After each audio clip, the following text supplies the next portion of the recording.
rainbow's broken. The rainbow's broken. Yeah, yeah, yeah. We're not free, not as they said we'd be. We're prisoners in our own backyard. Lily Goldman.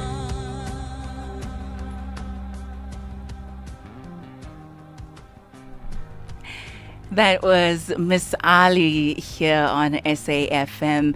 Beyond the headlines, it is now 12 minutes to 5. We have her right here in the flesh. She is otherwise known as me, sitting alongside the one, the only Aldrin Sampear. How was that? Well done. So you still have it. You still got it. Oh my goodness. You know that voice, right? You do man. know that voice. You know the speaking voice for most of us, not really the singing voice.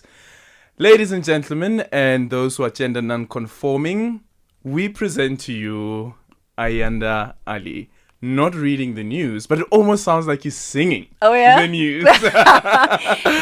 Good afternoon, and thank you so much for making time for us. Beautiful voice, by the way. I didn't know that you can sing. Thank you so much. It is an absolute pleasure to be with you this afternoon, Aldrin. My song is on the radio for the very first time. For the very, very first time. It is such an honor. Thank you so much for having me. What did it feel like? So surreal because you carry these songs in your heart, in your mind. You whisper them, to your children. You sing them in the shower, and then finally they are there for everybody to consume, for people to hear, for people to understand. I think it's like when you carry a baby for 9 months, and then finally people can see the baby. Yeah, it's that excitement. And we were speaking off air about because it was something that was in your head, it was a dream, and now there it is, it's tangible. You can touch it, we can feel it, we can hear it as well. That, for me, that transition, because initially you said to me that actually back in the days, before I was doing this whole news thingy, I was also a singer.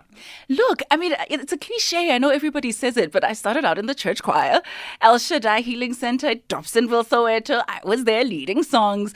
And then in high school, I dabbled in music. I would hang around the Get a Rough crew, Abo KB, when he released the song. I sort of was like a shoop shoop girl and rapped alongside him.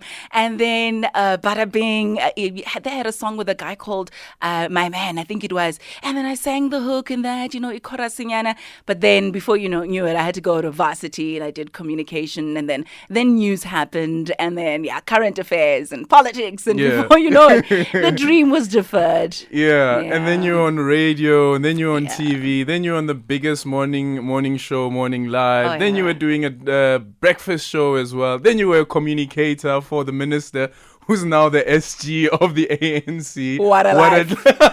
And I was saying to you now, I was just telling you now that you should write a book. Look. You've been around. Look. I have had so many beautiful, beautiful experiences. And I think they were necessary in order to shape my message. I feel like if I had broken out and started in music, a lot of what I would have said, through my songs would have been shallow. They, would have been experiences that really don't feel the depth of what's going on in the country and what's going on in our minds. But being on the ground, through the community work at Soweto, being on Morning Live, and crisscrossing the length and breadth of the country, really being in touch with issues at the coalface of society, being, in the ministerial office and understanding government and governance, I really became well-rounded. It developed my point of view, my principles in life, my vision, not only for myself, my family, community, but for the country. It really shaped me to the point where I really felt confident enough to say, I have something to say. I'd like to say it in song.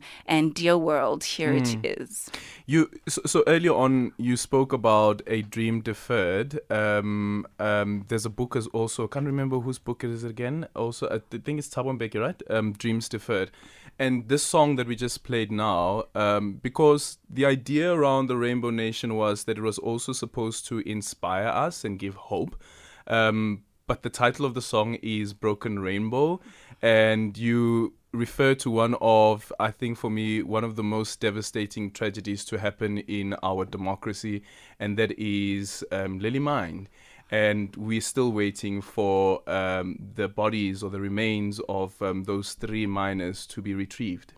That's exactly it. You know, I remember being in the newsroom when that was taking place, and the shock, the horror, the pain that we saw all around us and, you know, envisaged would also be in the families as well.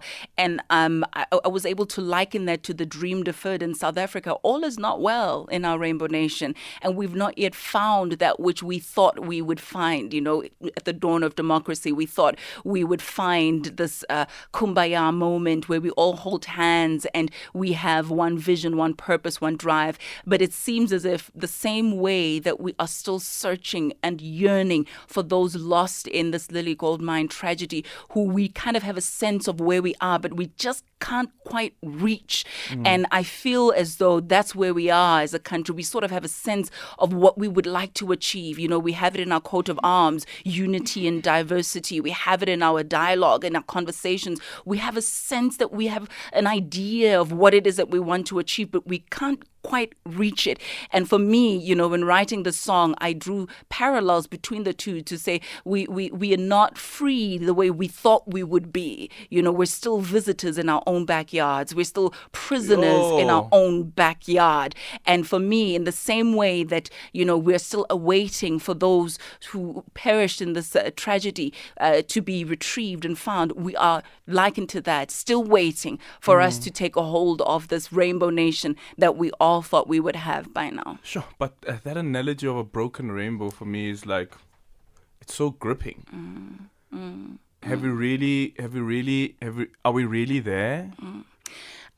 And I think, you know, Aldrin, it's similar to so many themes that play out in the country. You know, we look at GBV. There's a song in the album that is titled Ntsomi, and Ntsomi is a fairy tale. It is a story, you know, where we thought, you know, we fought side by side, you know, in the trenches. Those who went before us were together fighting for our liberation. We can speak about what happened in the trenches, but we thought that when we had this dawn of democracy, all would be well. We would not have only a South Africa that is free of racial oppression, but we would have a South Africa that is free of, patriarchy, that is toxic masculinity, you know what I mean? But it's the contrary. I mean, there's songs about race relations, there's songs about gender-based violence, there's songs about economic inequality and equity. Do you write about your personal journey, though, as well? Your personal family journey?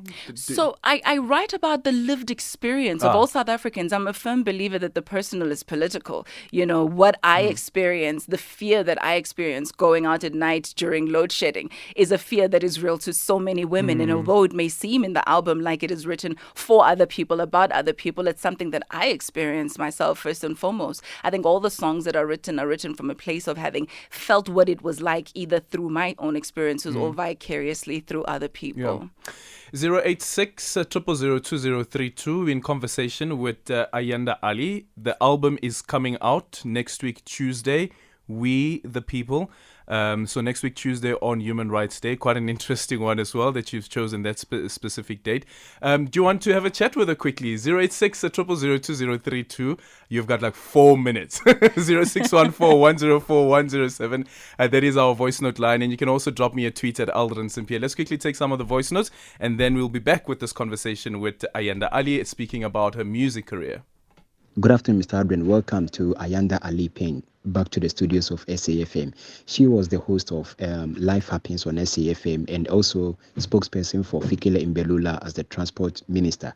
And now she is a musician. Hopefully, God willingly, she will be one of the few South Africans who will win maybe Oscar or maybe BET awards. Who knows? The future is certainly unknown. It's Bramoro in Bloemfontein. Anything is possible. You threw in an Oscar there as well. Possible. Hey, who knows? I receive, you know?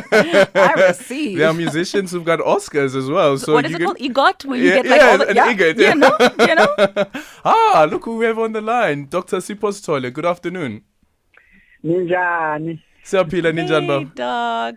Hey, I'm so happy for you. Thank you so much. Thank you so much. I remember we were together in transport at some stage. It overlapped just before you left. I think that's when I was coming in. Well, I remember Thank when you you played for me some songs that you were working on. You see, I've been harassing people. I've been harassing people about my music. You can never arrest talent. If it wants to break, it will break loose and escape. And now, I think you're doing exactly what is inside you. And I wish you all the luck. And how painful is that song? Miss Ayanda Ali Pain. Yeah, but I'm glad that you talk about the Lily Gold Mine. And I always say to people, as I know I'm running out of time, that when you see incidents in the U.S., they will actually bring the character the victim into your dining room, into your living room. They will tell you who these people, which school they went to, if they go to church. We only know about just the numbers of the people buried. Yeah. We never got to be told about church, which school did they attend. That's how they make us to easily forget. And we are bringing this back to us so that we never forget those. And I just want to say thank you. And thanks for opening the lines. I tried to call. I was like, I wish they opened the lines. Thank you for calling. Well done, Thank Dr. you, Doc. Sola. Really appreciate that. Sure, So yeah, sure. as you say that you've been at it, Notorious on Twitter saying that wow, she can definitely sing. My question to her is, when did she realize that she is a singer? Is she going to concentrate on music only, or are we likely to see her back on TV as a journalist again on radio? Look, I think, like I mentioned briefly, I loved singing even as a child. I love writing music, which is something I really want to explore a bit more of. I think everything that I do going forward will include definitely the theme of music, but it will be centered around my passion for people, my passion for community, my love to see, South Africans flourish and blossom. I do it through the community work. We do it through my studies. I'm actually finishing off my second master's degree for my sins. It's in public administration, in social policy. So everything that I do, whether in word, whether in song, whether on TV or on radio, will be centered around making this country of ours work. And, by extension, the entire world. I'll play my small little part in my little sphere of influence. And I'm hoping that we all can do the same. I want this album to be a call to action for all of us to do something where we can with what we have, where we are. When we close the show off, we're going to close off with Ubuntu.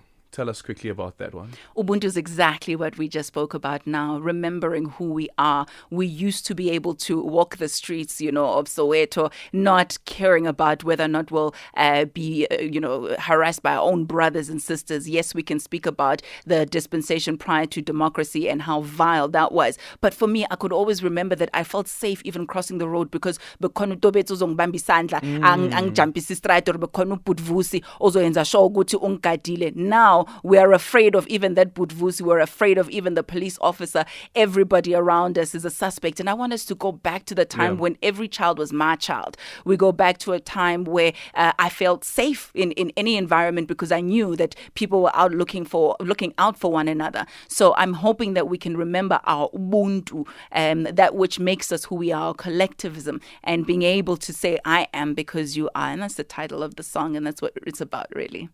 All the best and congratulations. Thank you so much, Aldrin. Thank you. So Summers.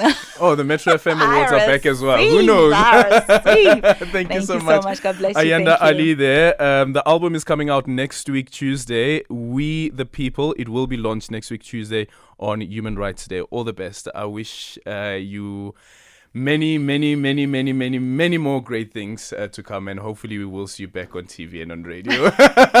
It's a minute after 5 o'clock. Time for the news.